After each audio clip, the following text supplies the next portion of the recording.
everyone. Welcome back to Show and Tell. Today I'm going to read you a story about a hummingbird. And this is a very old story. And this story is told to us by Nicoll Yahgulanaas.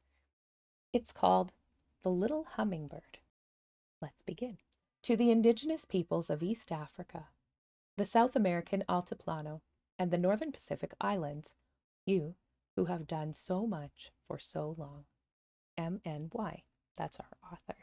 You can see here, looks like our little hummingbird. Here is the story of the great forest that caught on fire. The terrible fire raged and burned. All of the animals were afraid and fled from their homes.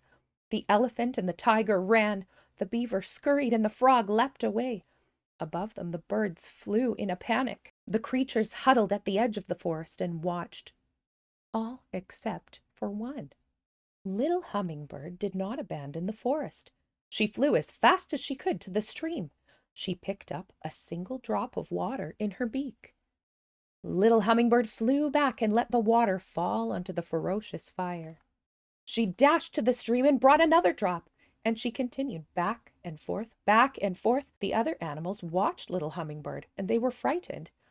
"What can I do?" sobbed Rabbit. "This fire is hot, and I am scared." "This fire is so big," howled Wolf, "and I am so small." "I can't do anything about this fire," croaked Frog. "My wings will burn," cried Owl. Little Hummingbird continued her work. She flew quickly, picking up more water and putting it, drop by drop, onto the burning forest. Finally, Big Bear said, "Little Hummingbird, what are you doing?" Little Hummingbird looked at the other animals. She said, "I'm doing everything I can." And this is the end of our story. Believe it or not, this is a very important lesson story. Did you notice how all of the animals made an excuse that at the most critical time in their shared habitat in their forest, all of them were so overwhelmed with fear, except Hummingbird. Hummingbird leapt into action, knowing just what to do, getting a beak full of water and dropping it on the fire and going back and doing it again. Seems like such a small thing, but in some ways, it was also the biggest thing that anybody did. All of the other animals had way more ability to carry things or to bring water, and they were all very afraid. Instead of being overwhelmed by fear, Hummingbird did what she knew was right. In the book, there's a special message, The Amazing Hummingbird. Hummingbirds are amazing. Not only are they beautiful, they can also fly up to 50 kilometers an hour, that's 31 miles per hour, and hover in midair by flapping their wings more than 50 times per second. And they're the only birds able to fly backwards. More than 350 species of this extraordinary little bird live on Earth, all in the Western Hemisphere. The hummingbird appears in the stories of many peoples, including the parables of the indigenous peoples of South, Central, and North America. The hummingbird often symbolizes beauty and agility, as well as hope. This story of a small hummingbird determined to put out the forest fire is told by the Quechua people of Ecuador and Peru. The Chimshan people of the North Pacific describe the hummingbird as a joyful messenger. If she appears during a time of sorrow or pain, they know that healing will soon follow. The hummingbird is often thanked for bringing life, giving rain. In a story from the Pueblo people of southwestern United States, a hummingbird gathers clouds from the 4 directions in order to bring rain to douse the flames that are burning the earth. In the language of the Haida Nation of the North Pacific, the hummingbird is called duk-duk-diam, in imitation of the delicate bird's song and the sound of its beating wings. Little Hummingbird in the burning forest and the hummingbirds in the stories of many people show us it is not always the largest or the loudest that can do the most good. Little Hummingbird's efforts are a reminder that the one who is not afraid to act can make the biggest difference. Wow, what a great message. I love this story, you guys.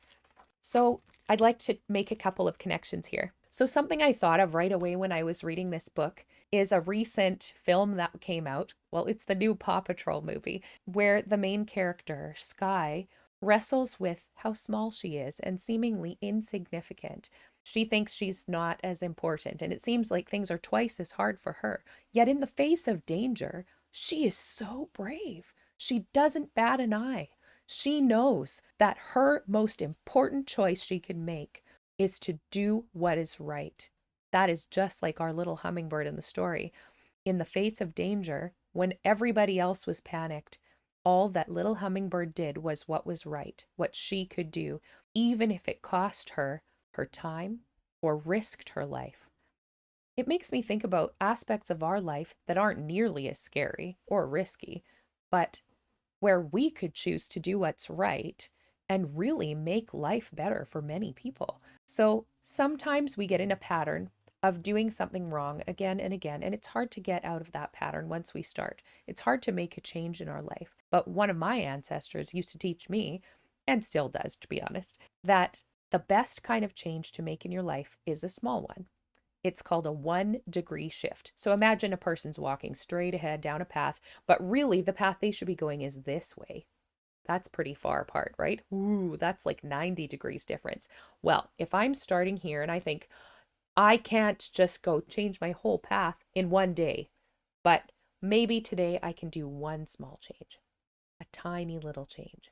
And eventually that 1-degree shift, like 1 degree in a circle, so a circle is 360 degrees. So if we are thinking of a 1-degree shift, that would be a tiny little, just a little bit, but way down the path of our life. That 1 degree shows a big difference from that straight ahead path where we used to be on. That 1 degree difference can mean major growth. That can mean major health. That can mean majorly good choices that help us to continue making those little changes one at a time. And so I encourage you, everybody listening today, what's the one thing that you need to do right? What's the one thing that you can do in the face of a challenging situation? Maybe in the time where nobody else can act, what's the one thing you can do? I encourage you to think of what is right and what that looks like in your life.